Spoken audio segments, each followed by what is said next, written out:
Hey guys, welcome back. It's Selena here, and you are joining me on my front patio today. I have no idea how this is going to work out. I hope it does.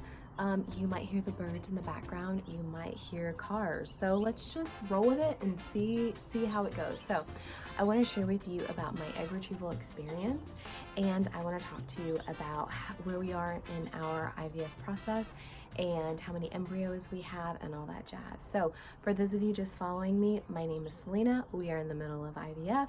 I have been dealing with infertility for 9 years, and in a few months, folks, it'll be 10 years. So hopefully this girl will be pregnant before we hit the 10th year. Wouldn't that be wonderful? So, okay, get to it. Let me tell you first the vitamins and the supplements that I did take. I was on prenatals, some really expensive prenatals. They're from Metagenics, and one of my doctors put me on there. It was not actually my RE, but another doctor. They're really expensive, but you know what? They're really good, and so I've been taking that. And then also, I knew that I was going to do the egg retrieval for months before I did it, so I went ahead and started using Ova Boost from Fairhaven Health. Along with the Ova Boost, I also took Vitex, and those were the main supplements along with my prenatals and fish oil that I continued to take. And I put Mondo, my husband, also on the Fairhaven Health male ones, which were to help motility, and then I think help to create abundance, like more numbers, because his semen analysis didn't come out that great. And I will tell you, the first time they tested it, it wasn't that good. They said, oh, you're gonna have to do ICSI, which we ended up doing anyway. He did another semen analysis, obviously for the egg retrieval day, and they said it was better. So it worked. So if you know you're gonna do it in advance, 3 months is a really good amount of time to be on those vitamins. So if you know you're gonna do it in advance, do it. So let's go back to when we started. We started in about mid-December. I got on birth control pills, the dreaded birth control pills. I hate those things. It made me feel so sick. Oh, my stomach hurts so badly. Let's not talk about how much I was such an irritable monster. I mean, let's be real, I still am, but, because I'm still on them, hello, but it has gotten better. I'm on my 4th packet now, and it has gotten better, so I still don't like them though. They make me swell. My wedding ring barely comes off, and I know it's been the swelling. It's not fun. For our egg retrieval, we did that on January 16th, and I would have to say it was a pretty smooth ride, which I'm super, super grateful for. I stemmed for 9 days total, so it wasn't really that much. I did gonal F. I did the 225 IUs, and then for the Menopur, I did 75 IUs. I only did that for 4 days because when they did the ultrasound, they saw that my ovaries were growing so fast. And if you saw my last video, I talked about how we learned that my body produces a lot of estrogen. The only pro to that, I would say, is growing ovaries really fast and really well.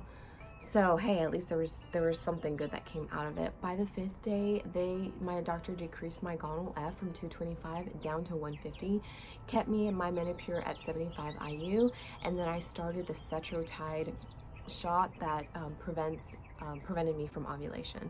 And so that was all I did. I did that every night. The weird thing about me is that I really don't mind shots. I think they're kind of fun, and that really helped me in the process.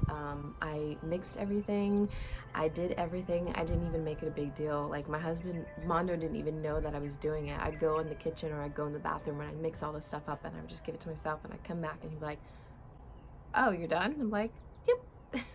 So I really just didn't make it a big deal at all, and we all handle this differently, you know, but I thought it was kind of fun.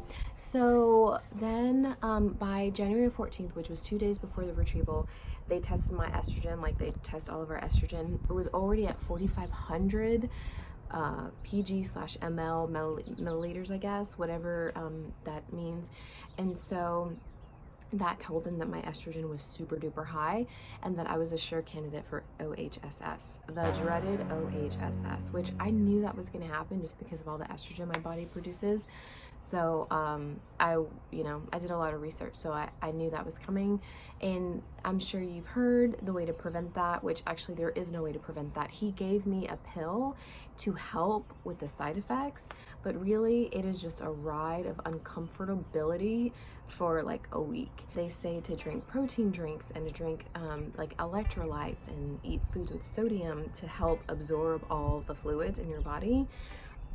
I don't know. All I know is that I was peeing like every 10 minutes. I was super uncomfortable. I felt so uncomfortable to breathe. My stomach was so big that I could not breathe. That's the part, the OHSS part, that was not fun at all. It was brutal. But honestly, the egg retrieval, everything was smooth. The staff was wonderful. They were awesome.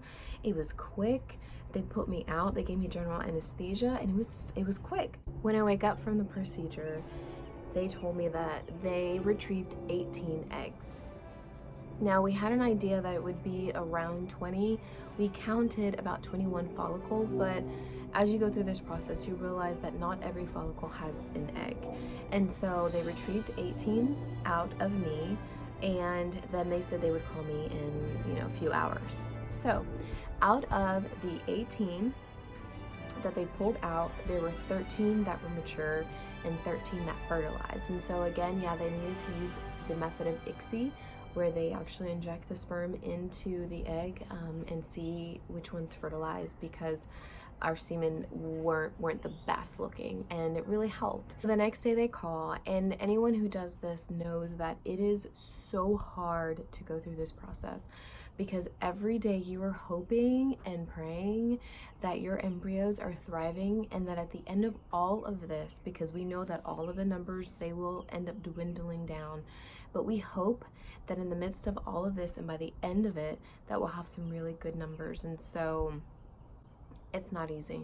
It's not easy. And so for all of you women who are about to go through this, my heart is with you. I would just say, just try to be hopeful. I think sometimes we can psych ourselves out because we're so nervous, and we try to put up our defenses up because we don't want to get hurt. I just encourage you just to be hopeful and try to be positive throughout the whole thing. The next day they call and they said, all right, so out of the 13 that matured and fertilized, you have 13 that are left. And they told me this is not really something that they see a lot. And I don't know, you're gonna have to share with me in the comments. They gave me good news like every time they called me, and I thought, do they do this to everyone? Like, is this really good news, or are they just kind of like trying to psych me out, I don't know. You have to tell me how your embryologist and your staff were communicating to you. That was the next day. They said 13 were thriving. We were so very happy. And so then we waited, and then the next morning they said, okay, so we checked in your embryos, and out of the 13 that were thriving, now you have 8. And we're like, okay, 8. All right, 8's our new number. So let's pray that those last. And so our office does not interrupt the embryos on day 3 and day 4. And so those 2 days are really hard. You wait, and sometimes the worst scenarios come in your mind, and you think, oh my gosh, what if they all just arrested? What if they all just stopped growing? You just got to keep on believing, right? I mean, what else can you do? Worry yourself to death? That's just not something I was willing to do, even though it's really hard. I must admit. Day 3 and day 4, no call at all. You just wait for day 5. Okay, day 5, I get a call from this happy, cheery embryologist and says, we have good news. We went ahead and biopsied 1 embryo. Good news? 1 embryo?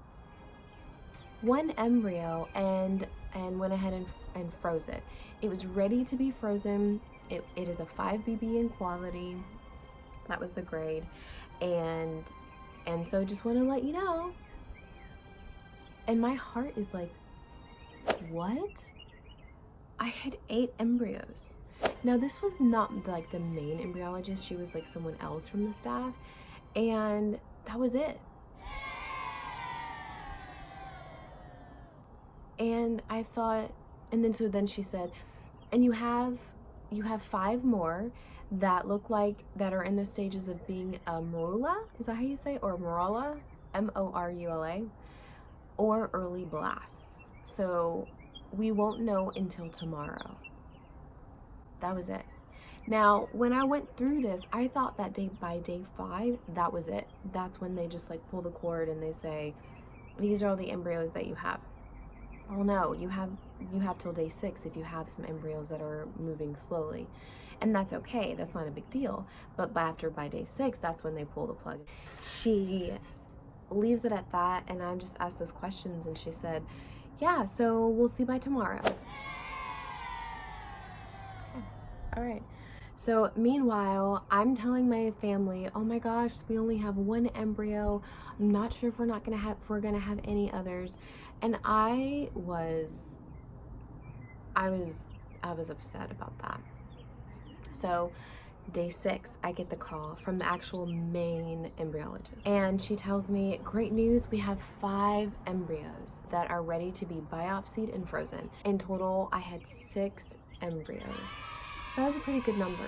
Now, when we first did this egg retrieval, I was 35, which is, you know, I was 35 because we did it in January, and I have a birthday in February, so I'm 36 now. My husband's 42. We knew that we had 6 embryos. We had 3 that were grade A's and 3 that were grade B's. For our case, PGS was going to be the best recommendation, and that's what my doctor told us. And this isn't the case for a lot of people. Like if you're in your 20s, you're young, the chances of you and your husband providing good quality embryos is higher than a woman that's in their mid-30s like me. And so for a lot of doctors, they say, you know what, it really doesn't matter. Don't spend the extra. For us, it was $5,500. Don't worry about that. But for us, it really was worth it. And I will tell you why in a moment.